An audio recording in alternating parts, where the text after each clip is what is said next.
everybody. It's the Dead Time Radio program. I'm Billy, and I'm here with my buddy Don. Hi, Don. Hello. And we are coming to you with yet another episode. We are upping the creep factor for our few final episodes of the season, building up to the awesome season finale that we have in store for you guys. So you need to stick around because I think you're really going to like it. We have some really cool stuff going on. We got our website up. It is thedeadtimeradioshow.com. You can subscribe to it. You can send us messages. You can listen to all the episodes, and possibly, maybe here and there, you might actually get an episode earlier than the normal release date, which is kind of an incentive to go check it out. It's still a work in progress. We're still working on it. But, yeah, it's pretty cool. If you don't want to look at the website, you can still send us an email at thedeadtimeradio@gmail.com. And you can also give us a call at 843-492-7966. We have lots in store. Yeah. Now, we are what they call heroes, which I think is the most ridiculous thing ever. But there are also other heroes called first responders. And these people are the people that go out and do stuff that no other normal person would do. They run into the danger, not away from it. Correct. And, believe it or not, even our first responders sometimes get called to some really, truly creepy, weird shit. Yeah. And today, that's what we want to talk about. But first, I want to salute our armed forces, our first responders, and our firefighters, and our hospital personnel for everything you guys do. You know, we're in the middle of a pandemic. You know, guys, most of you guys know how I feel about it. I don't think it's as crazy as everybody's trying to make it. I think there's a little bit of fear manipulation going on. But that aside, we do deal with a lot of bullshit all the time, every day when we work. And, yeah, there's that. So I want to thank everybody that's in that field, thank everybody that has to do those kind of things. But let's hear some scary stuff from some of the people that we get their patients from. Let's do this. So here's the first website. It's on theoccultmuseum.com, and it's 14 firefighters share their scariest paranormal encounters. I'm already intrigued. What about you, Don? Yeah, I think they see stuff that they don't want to talk about. They see things that they can't explain, and they're the first one in the door. Yes. So on top of this, as I was doing research, there's people that have like screams and the cops go out and there's no one there. No one's been in the apartment or whatever for... Or it's like an abandoned house that nobody's lived there for years. Well, the electricity or the fire alarm goes off and they've had no power for years. Yeah, stuff like that. Like, it's wicked. So I was like, ooh, this is going to be a good one. Creepy McCreeperson. I love Creepy McCreeperson. I do too. I like stories like this because I'm fucking weird. So... Well, we obviously have other people that are weird just like us, and it's okay, and they're our listeners. So we appreciate you for listening because we're all weird. We fucking love you. We love you, man. Mara loves everybody too, just so you guys know. She's here with us again as usual. And Smeagol's here even though he's no longer with us. But he's my boy, and I know he's still with me. Yep. Let's do this. Let's dive right back into it. Number one story, Guardian Angel. Our firehouse isn't haunted, at least not on a regular basis, but one of our engines is. 2 examples I have personally seen and experienced are, first, we were responding to a call in a dark, secluded industrial area one night when the engine suddenly sputtered, stalled, and coasted to a stop right in front of a railroad crossing with no gates. Just as we stopped, a freight train came through. The engine started right up and ran after the train passed. The second... Wow, that's kind of weird. So it didn't... So the arms didn't come down? Yeah. And so it stopped. It would have been on the track. Yeah. So basically, the fucking fire engine just shut out, waited for the train to pass, and then turned itself back on. I do believe that objects have their own energies and personalities, like cars and houses and stuff like that. Yeah, there was a movie about that called Maximum Overdrive. Or Carrie. Did you ever see that? Or read the story? Carrie was the other one. What? There was another car. Or no, it wasn't Carrie. It was the car. Christine, yeah. Sorry, I misspoke. Yeah, Christine. Yeah. Carrie was the pig's blood girl. Pig blood girl. I misspoke. Christine. Yeah. The car. Yeah. So they have energies. So it was saving all the people's lives that it knew were. Well, there's also the Transformers. I like Bumblebee. He's my favorite. You would. Why are you sighing at me for? Bumblebee. I'm giving you I'm pouring my heart out. I'm pouring my heart Bumblebee. out because he's the most emotional. You could have like so many cool ones like Ratchet and fucking because he's like a ambulance and turns into a robot. See, let me be my nerd self. Or you could pick a cooler car. You got to pick the VW Bug because he wasn't a Camaro. He was a VW Bug.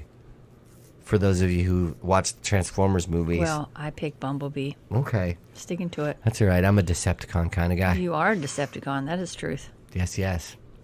All right. The second example happened one blazing hot summer afternoon when we were called to a highway construction site for a burning shanty. We pulled up and began advancing the hand line when it suddenly seemed like the hose became tangled up in the hose bed.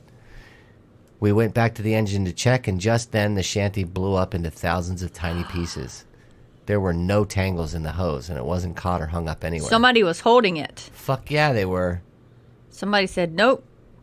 So the people that have passed on in fires, why would you think that they wouldn't be there helping you out from the other side? Maybe. They absolutely would. Maybe. That's pretty trippy, man. That's cool. Saved his life twice. Yeah. Saved their lives twice. Mr. Jones and me cruising the barrio. Beautiful. Number 2, Mr. Jones. Our fire department is haunted by a man named Mr. Jones. The story dates back many years before we built a new station. Mr. Jones died at the old firehouse from a heart attack after battling a house fire. A chief told me a story once. I went to the restroom, which was off the hallway. On my way in, I sat my brand new pack of cigarettes on the file cabinet outside of the doorway. When I came out, the cigarettes were lined end to end down the hallway. Ooh. Another firefighter about a year later also had a Mr. Jones experience. He and another guy were watching TV one night when the clock above the TV flew off the wall, landed in the center of the room, spun around a few times, and then landed on a bookshelf. Wicked. All of the haunted firehouse stories never really had me believing until Mr. Jones gave me a story of my own. I have this thing about open shower curtains. I notice when they are open and I have to close them. Oh, wait a minute. I notice when they're open and I have to close them. I had walked into the restroom to clean it, but forgot a trash bag. The shower curtain was open. When I walked back in, about 30 seconds later, the curtain was closed. That is the only story that is personal. Other than that, we have doors that open and close by themselves, lights that go on and off, stuff like that. So that's my story, and I'm sticking to it. Ew. And apparently Mara needed to put her input on that. She's letting you know that was creepy as crap. She's like, don't read that one, No! Daddy. It's creepy. It's about a shower curtain. She's funny. She's gotten mouthier. She'll give you mouth, man. As she gets older. She's going to be a year old in a couple weeks. Aw, Mara, you're old. She's getting Baby up there. Mara. My baby girl's growing up. Baby Mara needs birthday cake. Yeah. They have ice cream. Anybody want to send Mara a birthday cake? Birthday no, don't. cake, It'll be bad by the Mara. time you sent it. So we're going to try to get pictures up. And Mara's going to be on our website also. So Yes. y'all can see pictures of her demon face. Of and her little murder face. beautiful face. And my face and Billy's face as a second thought. But Right. a little bit of backstory on us and all that good jazz. Number 3, Jesus Christ. About 7 or 8 years ago, we arrived at a townhouse with a heavy fire from the first floor on side 1. After making entry, locating the fire in the kitchen, and extinguishing, we set about taking out a few windows for ventilation. After the smoke had risen, we noticed that the living area to the rear of the kitchen, which was on the right-hand side as we entered, had taken significant smoke and heat damage. On the wall was a picture of Jesus Christ, and it was the only object in the room that appeared untouched. Even the wall behind the picture was smoke-stained and blistered. There was evidence of 2 streams of water that had trickled from the lower corners of the picture to a point in the middle of the wall where they had met and continued down to the floor. The odd thing was that the line had been pulled through this room and was flowing into the kitchen to push the fire out to the front through a large vented window. No water had been flowing in the room, and the steam produced had been pushed out the window. Even the FM was amazed, and we hadn't seen anything like it since. It kind of makes one wonder. Ooh, is that like the crying children? Right? So Jesus caught your house on fire. Jesus lit your house on Because the crying fire. children let the house on fire. Motherfuckers. So Jesus set your house on fire. Wow. Wickedness. Very wicked. Number You 4. would think it would be flammable with the paint and the canvas and the wood. Who knows? Weird. Number 4, Steve. Steve. We have a protector. We had a member, Steve, that was killed in the line of duty during a helicopter operation. Ever since he died, members swear they can hear him in the building at night. Doors close, open, etc., without explanation. Then one night we figured out why he was there. Firefighter Uniform 1 of our members, who has been here about 15 years now, was on duty. We have bulletproof vests we keep on the units, but in a back compartment. He heard that compartment open and close. He went out into the bay and looked at it, and for some reason, he took the vest out and put it in the front seat. He'd never done that before. Next thing you know, he's toned out to a sick call that after his arrival was deemed a shooting. Nothing happened to him, but the point was made. Several such incidents have occurred. Whenever something big is about to happen, a unit door opens and shuts, or a bay door opens, etc. We always know. Ooh, so he's like, hey, you're going to need one of these. Yeah. And he opens and closes the door. Wow. Weird. Trippy McTripperson. So if I went in there, I'd put one on. I'd be like, okay, I hear you.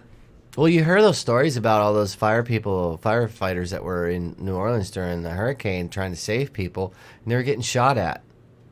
Yeah, that was the helicopter. They were only take a few out at a time, and then the people that were, people being assholes.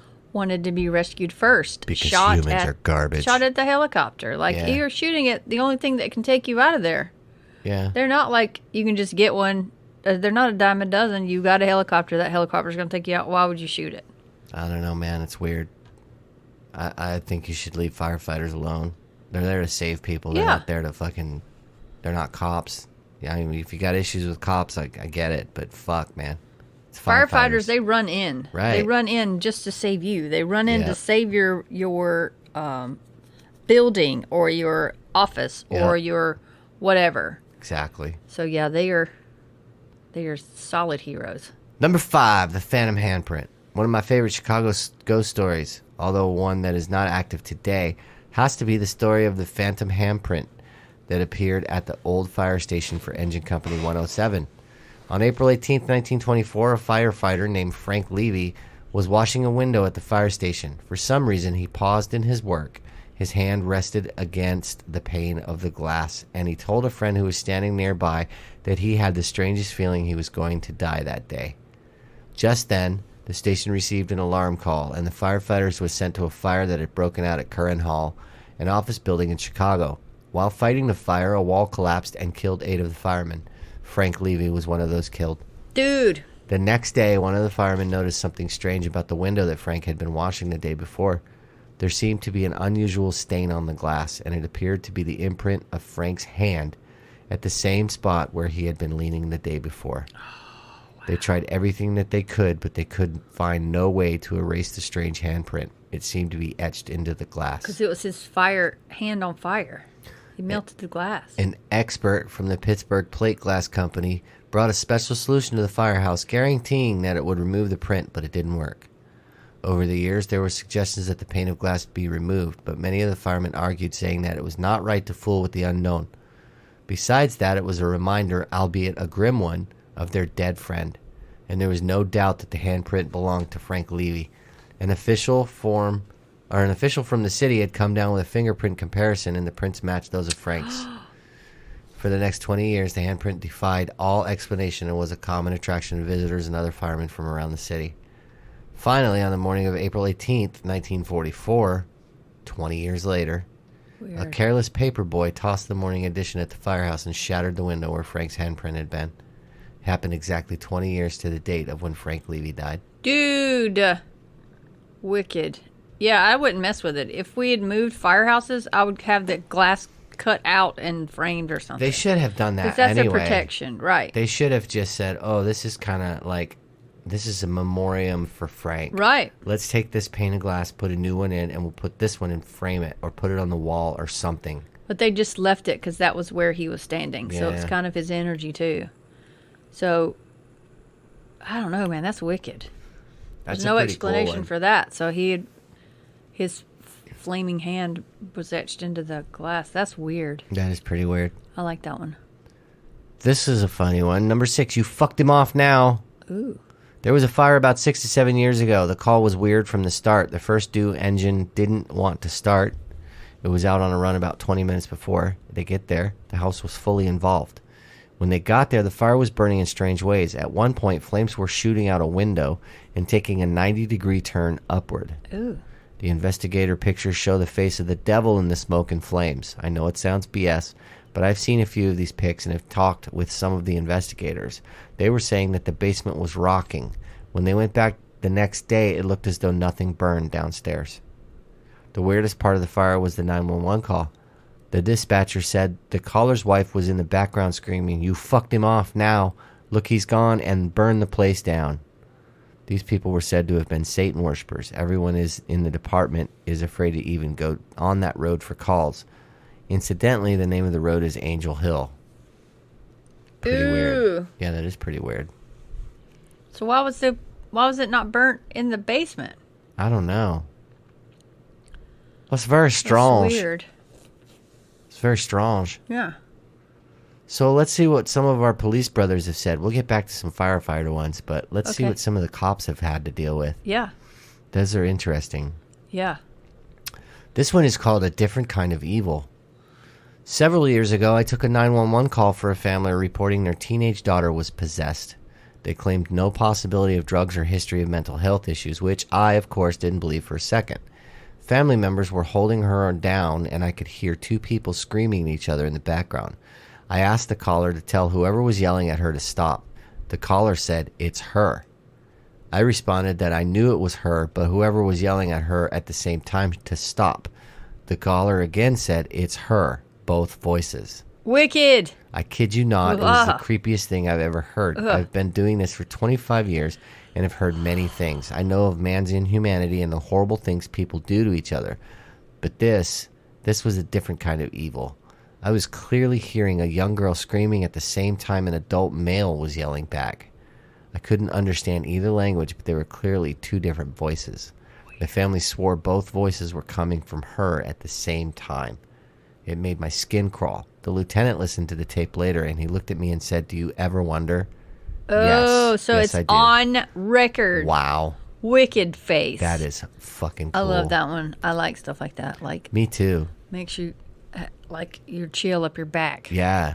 Could you imagine you're like just trying to help out and you hear a male voice screaming and it's a female that's screaming and they're like, that's both the voices in her mouth coming from her. That's wicked. Crazy. So she was fighting for her soul. Yeah. So don't give your soul away, guys. That's what happens. Souls are good, okay? Keep your soul. Don't give it away. Don't give it to black-eyed children. Don't give it to Aryans. Don't give it to Mongolians. The demons or devils or whoever. Here's a good one. Cell number 1 is empty. I've seen a lot of things in my career, things that would make a citizen doubt my sanity. From being dispatched to chase a UFO to responding to calls of ghosts. But the most unusual thing that happened to me was witnessed by several officers and a dispatcher. One evening, I had brought in a guy for domestic violence, and he was a bit rowdy, and I was joined in booking by the sergeant and another patrolman. I'm in the process of booking Mr. Tough Guy when I glanced into cell number 1. There was a guy in there, short haircut, glasses, and a white t-shirt, just staring at us. I ignored him because I didn't want him to start banging on the window demanding a phone call or something. So I finished the booking process and escort Mr. Tough Guy to his cell, walking past cell number 1. The guy in the cell just stood there, never saying a word or moving. We all then leave booking and go about our business. Sometime later, Sergeant asks me to check the paperwork for the prisoners to see if any were ready to transport to the county jail. I grab the paperwork and go into booking to do a head count. Cell 1 is empty. I panic and tell the sergeant, who also panics, and he and I began to make phone calls to the detective to see if they had moved the guy or had released him. They all say they didn't go into booking at all. I then checked the computer and paperwork again, and the head count was accurate. No one had been placed in cell number 1. We go to the dispatch office to check the surveillance video for booking. We rewind the footage to where I can be seen booking my prisoner. We fast forward to the point in the video where we all walk out. As soon as we walk past the door, the guy in number 1 blinks out of existence. We were all freaked out by the occurrence, believe you me. When we tried to transfer the video to a DVD and USB drive, the guy in the cell did not appear. We still hear and see stuff every now and then, and prisoners in the detox tank can be seen talking to someone in the direction of cell 1, even though it appears empty. To this day, I'm wary of going into booking alone. Dude, in the video saw him blink out. What is that? I don't know. I think it's odd, though, that they try to transfer it and it just doesn't show him at all. Is he in the camera? Is he in the veil? Like, did he die in there and he still thinks he's in jail in room 1? I don't know. Cell 1? That's weird. That's wild. Very, very weird. Let's keep reading. I like these. All right, welfare check. Answered a welfare check call one night late between 02:30 and 0300 on an elderly woman who lived next door to the caller and had not been seen for some time. This night we were having a bad thunderstorm without the rain. I get to the complainant's house to speak to her first, wondering why she called at this time. She tells me the lady next door is in her 90s, lives alone, and has not seen her in weeks. She explained that she has called, went over and knocked on her door, but the lady will not answer. I start thinking she's probably deceased and has been for some time. The car has a 3-inch layer of dust on it, the mail is piling up and no lights are on. First I walk to the side door and knock on the door with my flashlight, knocking loud enough an elderly person with some hearing should hear it. After a few minutes of no response, I turn around and walk to the backyard looking at the windows and find everything okay. The complainant is with me and is saying she doesn't know any relatives of the lady. I'm sure by now that she's probably deceased. I walk to the front of the house and notice that her blinds are up on the front windows and I can see a glow from inside. I am, however, not tall enough to look into the windows, which are probably 7 feet off the ground. The complainant runs next door and grabs a bucket for me to stand on. I get on the bucket and bingo, I can see the living room. The glow was from the TV, which was on a blue screen and is bright enough I didn't need my flashlight to see in. I looked first at the floor to make sure she had not fallen there. Couch, recliner, everything was empty. The telephone home base was blinking red with the missed calls and voicemails. From the living room was a hallway that was dark and I couldn't see down. Using my flashlight, I could only see an open door down the hall, still no signs of life. I turned around and told the complainant that everything looked okay and nothing was disturbed. I turned back around and an elderly woman is looking back at me with her face right up next to the glass. I couldn't breathe. It felt as if I had been hit in the chest by a bat. I fell backwards and off the bucket. I hit the ground hard and the complainant rushed to me. I pushed her off as she was trying to help me up and I ran back up on the bucket. My heart was pounding, but I had to see. Instinct had my hand on my gun. The other was up on the window. I looked back inside and saw a frail elderly woman standing in the hallway wearing a long nightgown with her back to me. She turned her head to the side and looked at me out of the corner of her eye and then slowly walked out of view and down the dark hallway. That unnerved me. I got down and looked at the complainant who was standing there with a puzzled look on her face. All I could say was I saw her. By now the wind had picked up and it began to rain. I began to walk back to my car by the road and I turned back to the complainant and said, "Don't come back here." I got into the car and drove to the PD. I never found out about the lady who lived there. The complainant didn't call back and the house now has different tenants inside. Some things are better left alone. What Wow. the hell? Fucking crazy. What? I mean, it was 7 feet high window. What? She's That just must have floating around scared in the there? living shit out of him. He fell off the bucket. Hard. Could you imagine you're like And then talking to he's the just complainant, like, everything looks okay, and then you look back up and there's some eyes in your old face. lady's face in the window? No, old lady face scares the crap out of me anyway. And then old lady face 7 feet off the ground Yeah. in a nightgown. You would Fuck. break your hip. That would have been a code brown She was instantly. dead. I would have been. It would have been a code yellow for me. Fucking, I just pooped my pants. No way, man. That was a good one. That was a good one. Some of these are really good. And they're from cops, so Yeah. they're not going to make that up. They don't even want to talk about it. Here's one called No Scent. Over 20 years ago, I took an alarm call at the old PTA building across the street from a courthouse in Austin, Texas. The alarm had already gone quiet when I showed up with a senior officer. We found an unsecured door slightly open on the east side, so he posted me there while he finished the perimeter and other officers arrived. I was staring right at the door when the alarm activated again, and the door slammed shut in my face, loudly. The senior officer ran back to my position and asked why I closed the door. I told him I didn't. We called for K-9 and a dog arrived shortly. I went in with the K-9 to clear the building. We found nothing, but the entire time the dog was acting very hinky, like someone is in the building, but he wasn't picking up a scent. We secured the building, and a key holder showed up. He said, well, you know that place is haunted, right? There's a secretary that worked there about 30 years, and after she died, she kept showing up for work. Papers fly off the desks, doors closed, sightings, the works. We both told the key holder the next alarm call there was all his. First of all, if I ever die, I don't want to fucking be haunting work. That's the last place I want to fucking be. But you will, because you don't want to be there. No. But you will. No. Where else would you be? I'd rather just haunt this house. You would be this house? Yes. I'm not going to fucking haunt work. Yeah, well, you'll be one of the ones that we got. That would suck. You'll be like, Dawn. Yeah. Save me. Dawn, put the cat back on the purples. That's what it would say. You're drying them out. You would haunt. Yes. CT just to say that. Fuck yes, I would. Put the purples back. Put the lid on Put the lid back on the purples, Dawn. You're drying them out. I would scrawl it on the whiteboard. You would see it and you'd be like, what? That fucking pen is moving all of its own accord. Billy's Dawn, haunting us again. Comma. You forgot to put the he's lid even got back on the purples. He's a grammar Nazi in death. Of course I am. I'll always be a grammar but Nazi. if you had a misspelling, I'd be like, no, that's not Billy. That's somebody else. Right? You'd be like, he's it's faking like Billy. right? He's acting like he's Billy. He's not really Billy. Exactly. Yeah. I'm telling you, dude. That's how you know I've been there. Yep. I did clean the place. That's how you know. Yep. Exactly. Or you'd see like the purple lid fly across and hit you in the face, and you'd be like, God damn it, Billy! I'll put it on when I'm done. See, it has been cleaned. So, just so people know, purples is the purple top cloths that we use to wipe down things after each patient. It's the viricide. They're antiseptics and viricides. Yeah, it so, kills everything. Right.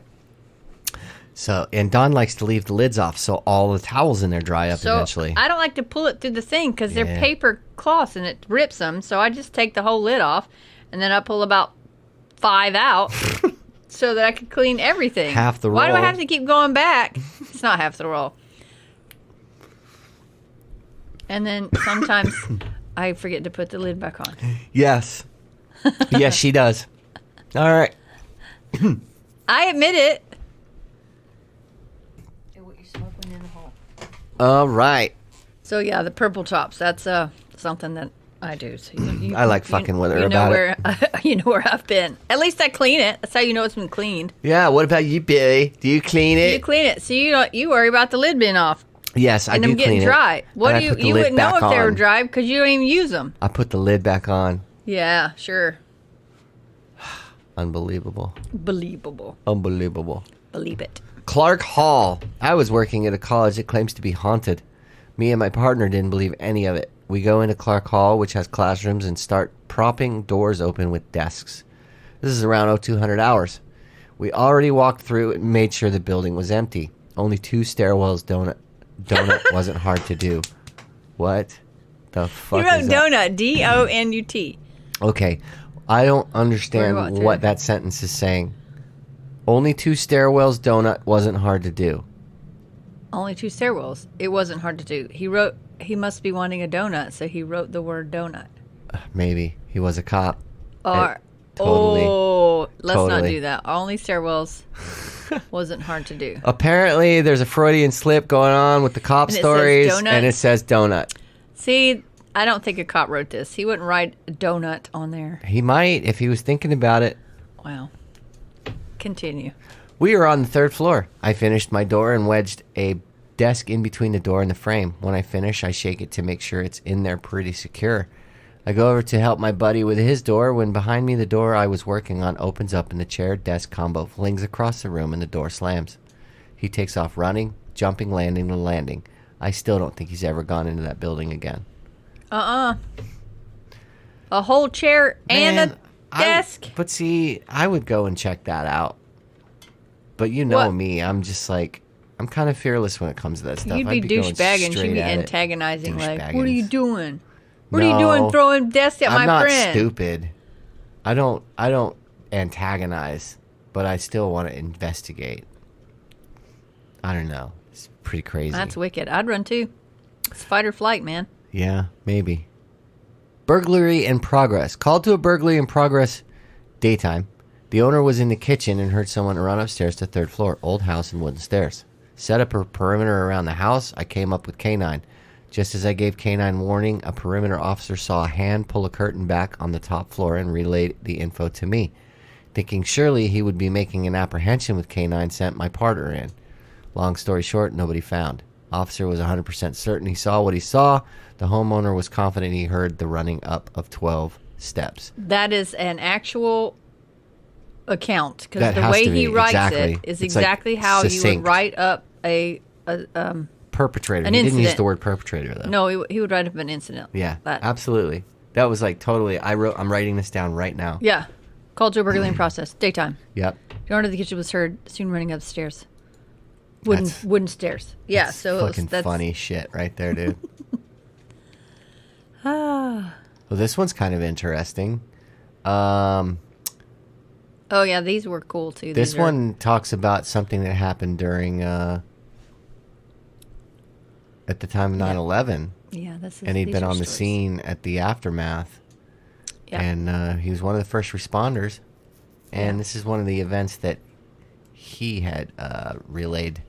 Yeah. This is a firefighter. The day that the eyes of the world were looking at New York and 2 burning buildings.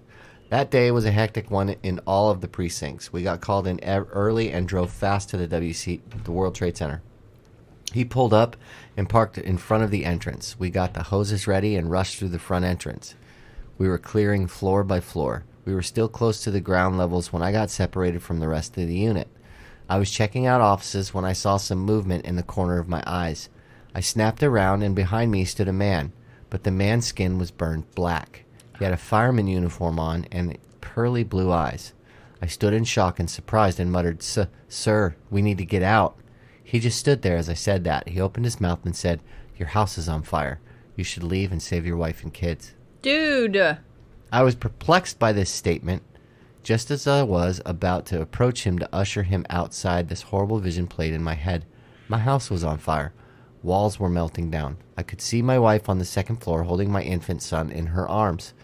They both got engulfed by flames. Oh. They were gone. In front of my eyes, I suddenly snapped out of this. I shook my head to check if I'm still here and saw that the man was gone. Without any thought, I started running down the stairs, then to the front door. I never stopped running. I ran past my sergeant. I ran an entire block when the building collapsed. I didn't even stop for that. I ran to my house. To my relief, it was not on fire. I looked for my wife immediately. When I found them, I just embraced them and cried. I never told them about the vision. All I knew was that the man saved my life. I was the only survivor from my unit. Dude, cold chills everywhere. Wow. Wickedness. Everywhere. All the way my toes have cold chills. That's a good way to get somebody's attention. Ooh, yeah. If you're a firefighter, to say, hey, your house is on fire, get out. Put an image into your head that your family is perishing. Yeah, I just keep running. Yeah. Wow. I would keep running. That's crazy. That's wicked. I like that one. Yeah, me too. There's a lot of stories like that where people just like, they never called into work like you and I, and just that day they're just like, I don't feel good. I'm just going to not go to work. Or your mom calls and says, look, Billy, I don't want you to go to work today. My mom would I don't feel good about it. My mom totally gets those feelings. I know. So if your mom calls and says, don't go to work today. Yeah. Would you do it? I don't know. I don't know if I would do it either. I would have to feel. I would feel obligated. Feel it if she was what she was feeling. Yeah. But there's a lot of people that's happened that happened on 9/11 and they didn't go to work and yeah, that's and how lived. they lived. Yeah. Or dreams, stuff like that. So it's all of it's wicked. These are pretty good stories. I like to hear these. Them. Me too. Here's another one here. We arrived on scene, and the first thing I noticed after the fire was the crowd. So me and the other junior provided crowd control while the engine showed up with exterior firefighters. I honestly don't remember much from this. The prior excitement had boiled into fear and anxiety. The 3 interior firefighters went in, and truth be told, the fire wasn't all that bad in hindsight. However, I would see much worse fires. I'm not sure how much time passed, but before I knew it, the fire was still burning, and the house and 2 of the interior firefighters were back outside, as their air cylinder had run out. Then I remembered the third guy, and I asked the other junior how long the guy sitting across from me on the truck had been at the station, as he seemed to have great composure and could maintain calm breathing in a fire. I'd only seen him in turnout gear, so I didn't know his body type. The other junior looked at me and said, "We only had 2 interior firefighters on the call with us, and I told you on our way there that you didn't need to sit in the spare seat." Confused, I approached the chaplain and asked him if we had 3 interiors on the truck with us. He said no. When the fire was put out, we went inside and did our thing. I found no trace of another firefighter. When we got back to the station, I asked the chief about the man. I gave a good description, I think, and the chief gave me a confused look but an interested stare. He brought me to the off-duty room upstairs and showed me a picture on the wall and pointed to a firefighter in his turnout gear along with a much younger chief and asked me if that was the man I saw. It was, and I told him this. He told me his name and that he passed away from lung cancer in 2002. A lot of firefighters die this way, sadly, and I doubt he was the only one to die this way at our station. I believe he was watching over me on my first call, as I'm sure he did with the other junior. Oh, wow. Wow. That's kind of cool. Well, yeah. That's way cool. That's way cool. They're always protecting you because it's a brotherhood. Cops and firefighters. You have to imagine that, responders, lung cancer is like a big thing with firefighters. Oh, no doubt. Because the buildings, the chemicals that are burning in some of these buildings. Yeah. And absolutely. You're running in. Yeah. You don't know what you're going to find. Oh, and PSA, there's stickers that you can buy that you put on your front door. So when the firefighters come in, they can see how many animals that you have. 2 cats, 2 dogs, whatever. You can put them on the window. So when they come in, they'll know, okay, there are animals in here. So after they get you out, they'll go back in for your animals. And we've seen many animals that have little oxygen masks on their faces. But just a little PSA. Well, I would never have to do that because Mara would make sure that the firefighter knew that she was there.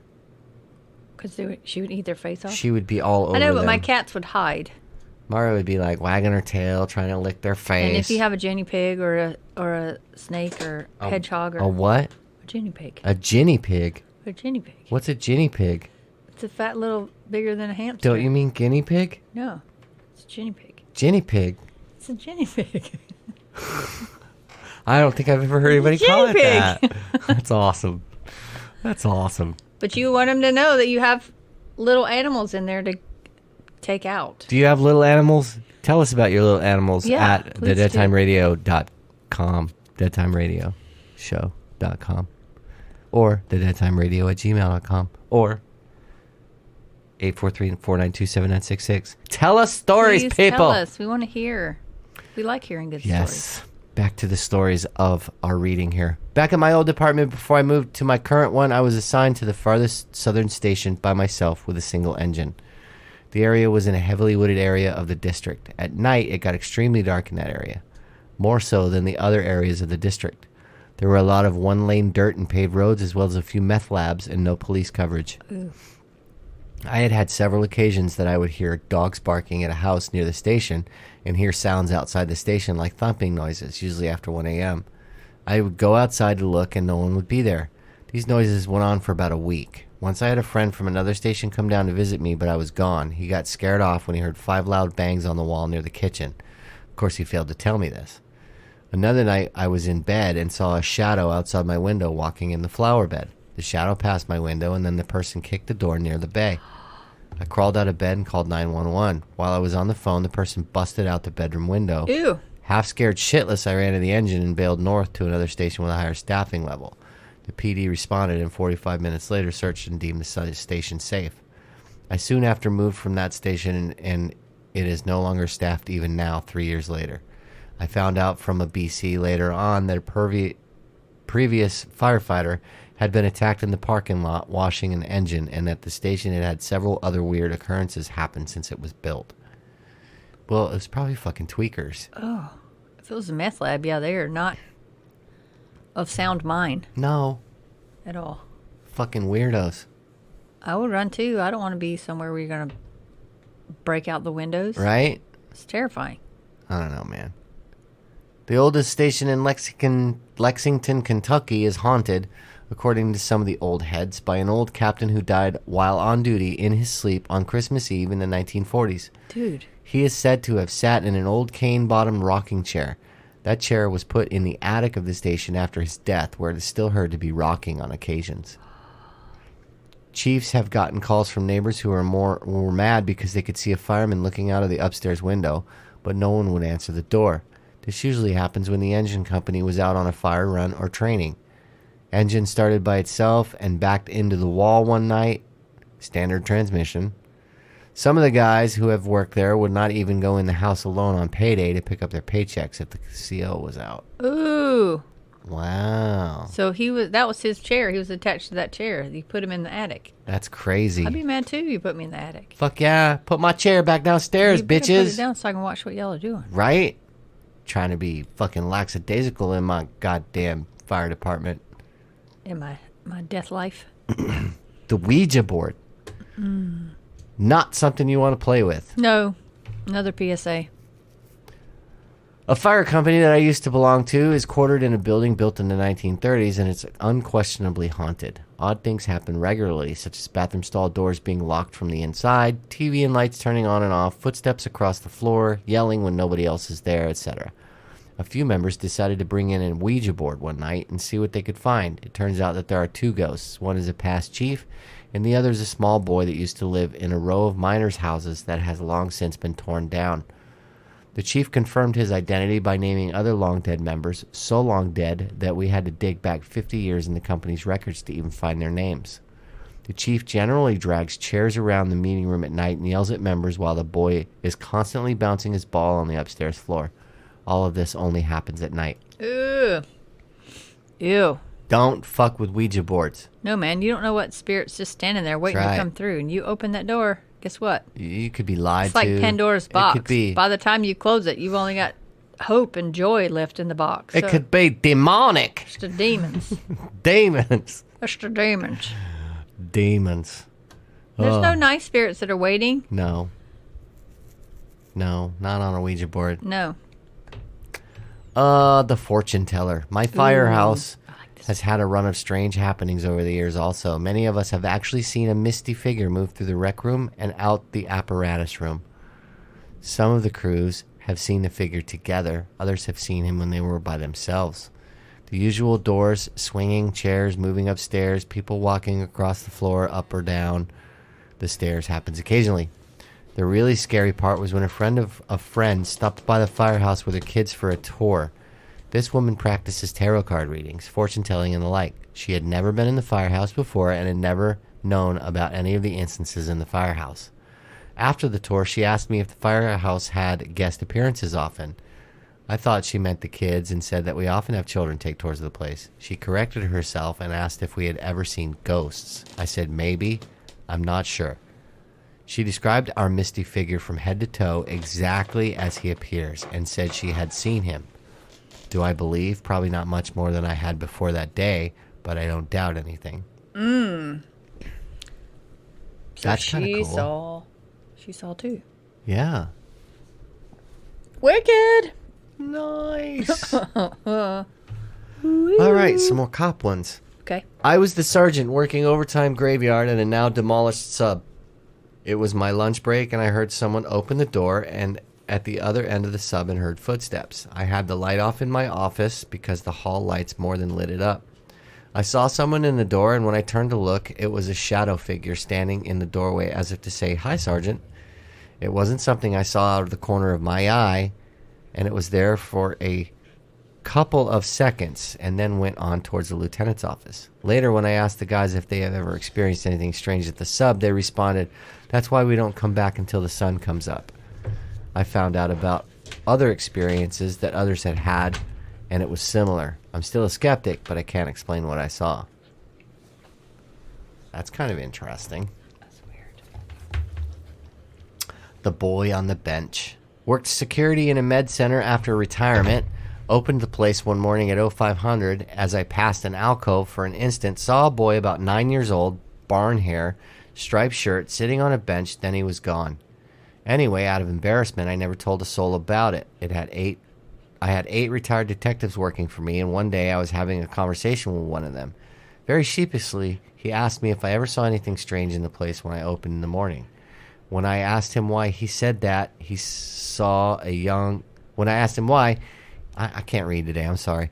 He said that he saw a young boy wearing a striped shirt sitting on a bench, then he was gone. The same location where I saw the kid. Other things that happened were coffee pots being knocked over and footsteps late at night when closing. Later found out that the med center was located adjacent to the most haunted cemetery on Staten Island. Ooh. That is creepy. What's barn hair? It's like the color of straw. Okay.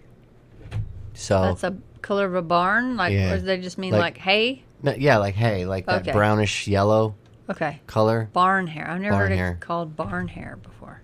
Yeah. Interesting. Yeah. Very, very interesting. The phone call. My uncle works for dispatch in my town, and he recently told my family of the weirdest call he's ever gotten. He says that he had received a call from a landline one night, and when he answered it, there was only static on the other end. This happened 2 more times. Finally, he calls a squad to go check out the address from the caller ID. When the cops got there and walked into the house, they immediately saw that there was a dead body. The person had been dead for 5 months. Dude. The craziest part about it was that there was no electricity or any other utility working. So there's no way they should have been able to get those dials into dispatch. Weird. But if they hadn't, who knows how long that person's body would have stayed there. Dude, you made a phone call. Fucking call 911 from your ghosts calling 911. Other side? That's kind of a cool one. Well, you can't talk, so it's just dead line. They would have never checked. Right. Imagine if that was before caller ID. They would have just been like, oh, it's probably just fucking static on the bullshit. Off, like phone's all fucked up. Emergency call button on your phone. Right. Yeah. Weird. That's wicked. I like that one. Number 2, the hanging soldier. I had to call to a residence for a mental evaluation or a 5150. Anyways, I get there and speak to a 50-something-year-old woman who states her 20-something-year-old son is under the influence of an unknown drug and kept repeating that he can't go in his bedroom because there was an old man hanging in his room. She stated she was too scared to go in his room and investigate it for herself because he constantly brings over friends that are drug addicts and is unsure if his claims were true or not. I then go speak to the son, who is clearly under the influence of a stimulant. He goes on to tell me that he was told by a spirit not to enter the bedroom because her father, dressed in his military Class A uniform, was hanging in his bedroom. What's Class A mean? It's their dress blues. Okay. I checked the room out, and of course there's no body hanging in the room. As I'm in the middle of explaining to the mother that there was no body in the bedroom, a veteran officer arrives on scene to assist me. He pulls me aside and stated earlier in his career he responded to this residence and that same bedroom. He had to investigate a suicide by hanging of an older male subject. He didn't remember all the details, so I looked it up in our report management system in my patrol car, and sure enough, the officer was correct. The subject who died was a World War II veteran and had dressed in his military uniform and hanged himself. Dude.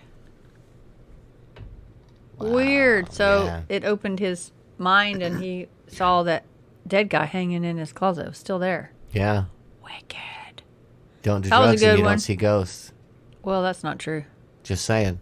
It's Don't not do true. them. It You don't see opens them. that your third eye. And you can Your see brown it. eye. It opens your brown eye. It opens your brown eye. My brown eye is open, for I am on LSD. That's why you have to poop. That's right. That's why I don't do LSD, because it makes me poop. That's the only reason. Yep, that's the only reason. That's it. Makes me poop, violent poop. Don't do drugs because they'll make you poop. And then I get a Mr. They'll also Hanky. make you vomit. Howdy ho. She's inside the house. I've never been a believer in the paranormal, but that day I made an exception. I responded to a call made by an elderly lady. She reported that she kept seeing a young girl running through her yard, and she was afraid of vandalism or maybe worse. On my way over, it started to pour like there's no tomorrow, lightning and thunder too. When I arrived at the residence, she pointed to where the yard was, and I made my way over there. I tried to shine my flashlight along and asked, "Is there anyone out there? Come on out." But nothing. All I heard was the sound of loud thunder in the back. I made my way back inside the house, and the lady, now trembling in a corner, told me she's inside the house. I hear a thump in the background, and I see a young girl, about 13, running from one side of the house to the other. I quickly moved towards her and asked her to stop, but then she disappears right in front of me. I thought it was my eyes playing tricks on me, but then the lady yells out, there she is, right outside. I turned towards a big window leading to the backyard, and there she was running around. But how did she get past me to the exit to the back door? I immediately went outside, and she had vanished again. After I wasn't able to find anything and with no logical explanation, I told the lady the girl had run away and I wasn't able to catch her due to the weather. I asked her to calm her down. Some months later passed, and I found out that the elderly woman had passed away and some new people had moved into her old home. Not long after that, dispatch picked up a call from the same house. Now the new tenants reported a young girl running around in their backyard and suddenly appeared inside their house. I let someone else pick the call. Dude. Fucking strange. Wow. See, these are police officers that are there on the scene and are seeing this. I mean, most of these guys How do you explain that? I mean, most of these guys are legit, too. I mean, they're not going to make this shit up. No, they don't even want to talk about it. Yeah. They don't even want to even breach the subject. Because I admit, I am pretty skeptical about quite a few things. I believe that there is a possibility of ghosts and all that stuff. But I'm pretty skeptical. I need proof. I'm that type of person. But some of these are compelling stories. I mean, some of these things are unexplainable. Yeah, I mean, the next owners, they don't tell you that when you buy a house. Right. I think there's some places where they have to tell you if somebody died in the house. It depends on your state. Yeah. Most states, they don't have to disclose that. Now, could you imagine being the person to buy that house, and not only do you have some shitty little girl keeps running in your yard and then jumping in your house, but then you have some crabby old lady in there too? Yeah. Fuck that, I'd sell the house. Be like, I don't need this hassle. You motherfuckers, No, you wouldn't. get off my lawn. We would cleanse it. We would get her out. I wouldn't cleanse it. I'd let him stick around, but I'd be like, you can have the house, I'll leave. Unless it's a really pretty house. And then I'd be like, it's a pretty house. Like, You get wouldn't in buy a your house. room. You would not buy a house if it wasn't pretty. I'd put that creepy little girl on restriction. She'd be in her room. You need to be in your room. You need to go to your room and shut your old lady mouth. Go make some What? biscuits She's or something. 13, though. What? You ever had ghost biscuits? That old lady would make them. I've never had ghost biscuits. Well, neither have that I. needs to be on a shirt. Right? Have you ever had ghost You biscuits? ever had ghost biscuits? I'm writing that down. Hey, you know, just so you people know that we do actually have merchandise that we're working on. We haven't made any bulk stuff because we don't want to make more than we can really afford. But if you're interested in a shirt or something like that, send us a message. Tell us what you'd like. Tell us your size. All that stuff. We will make one for you. Totally. They're pretty cool shirts. They're pretty cool shirts. I think you might like them. Yep. We can always use the extra advertising as well. True. But you can tell us by sending us a message at thedeadtimeradio@gmail.com or go to thedeadtimeradioshow.com or give us a call 843-492-7966. We have lots of ways to contact us. Yeah, now. I like that. Yeah, See me how too. I'm doing good at putting that shit in there, ain't I? Just feather that in there. Sliding it in. Feather it through, yeah. I like it. Yeah, That's our right. merchandise is super cool. Yeah. We've been trying to wear some of it, but like you said, there's only, a couple that we've had made, so yeah. let us know what you want us to make. We So, could do special shirts order. or hats. Special or, order. And we Yeah. will send it out to you. Just send us your name, address, all that good stuff. I'm trying to get some coffee mugs made. That's right. That's right. We're trying to drum up some cash so we can give you the best show possible. Yeah. And because we both work full time, we spend our own money to do this. Yeah. And we're working on making this a big show. We want this to be gigantor. Yes. So We want you to tell at least 3 friends. right. We can't do this all without your help. We need So, you to subscribe, so that way Yes. that tells the algorithm that we need to be on the front page so more people can listen to us. So Yes. yeah. That is all Does it- correct. Doesn't cost you anything. Just No, it hit the doesn't cost anything subscribe unless button. you buy a shirt, and then that'll cost. But Yeah, but they're super cool. So they are super cool. You want And right people- now they're limited edition. right? All right. That's true. I think we got enough for a couple more stories here. Yeah. Let's do this one, The Flying Man. Whilst, I love when people start off with whilst. Whilst working in remote Australia, that's why they did it, because it's they're Australia. Australians. I fucking love Aussies. We were forced to move on an elderly Aboriginal man because the other locals had accused him of witchcraft and other things. We drove him to his township approximately 1.5 hours drive away. The other locals were terrified of him as he was rumored to be a witch doctor. We dropped him off and warned him not to return to town for 3 days. We turned the vehicle around and drove back to town, flying probably 100 miles per hour plus.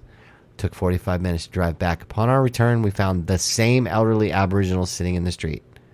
To this day, neither of us can explain it. Maybe the other locals had every right to be squared. What? Squared. Billy. Scared. That's fucking cool. Wicked. That's wicked cool. That's why they were afraid of him. Yeah, because he was a witch doctor. He could slip time. I told the witch doctor. He told me what to do. Boom, boom, boom, boom. Nice. I saw the witch doctor. He told me what to say. Ooh, ee, ooh, ah, ah, ting, tang, walla, walla, bing, bang. Nice. I love it. I love it. I love it. I love it. Here's a good one. Firefighter one. This story takes place in Fayetteville, North Carolina, and the department I used to work for there. When I was assigned to Engine 2, I had heard all kinds of stories of it being haunted. Footsteps, doors opening, writing on the wall, and even a sighting are all the things I was told about. I heard some things once in a while, but the one time I was really spooked happened in late 2000. I was lying in bed about 2 a.m. when I heard footsteps approach my bunk and stop behind me, between my bed and the wall. The first thing I thought was that I had slept through a call, but then I saw my lieutenant was still asleep, and I noticed the radio was quiet. I could feel someone standing beside the bed, and as much as I didn't want to, I slowly turned and looked to find that there was no one there. Ooh, I hate when you feel somebody there, and then there's nothing there. Yeah, that's a creepy one. Especially when you're in the bed because all of your defenses are down. Yeah. Oof. That. Wicked. Dude, I'm telling you, man, some of these are really interesting. Yeah. Like, fucking awesome. I'm going to do one more. Yep. Call for help. Calls for service coming from a vacant household twice a night for about a week. The voice on the phone sounded like an elderly, at-risk lady with Alzheimer's, barely audibly saying, please help, with coughing. Totally unresponsive to our calls. Confirmed with my shift sergeant that the house's last resident was a daughter taking care of her mother who is dying from stage 2 lung cancer. Ooh.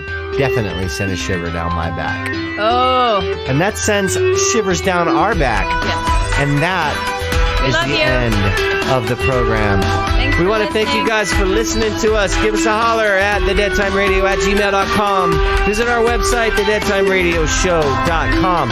And give us a call, 843-492-7966. We'll see you next time. Bye.